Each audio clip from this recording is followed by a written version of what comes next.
Од синоќа во Скопје има нов случај на семејно насилство и пукање со пиштол.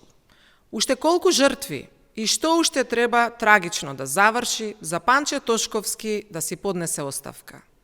За трагедијата во Карпош, во која животите ги загубија мајка и малолетно дете, пропусти на МВР. 2 години постојано имало пријави за семејно, физичко и психичко насилство, вкупно 12 пријави.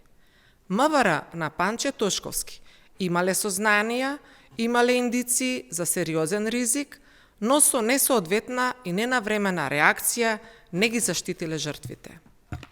Дополнително, со измените на Кривичниот законник, насилството врз жените и семејното насилство се гонат по службена должност.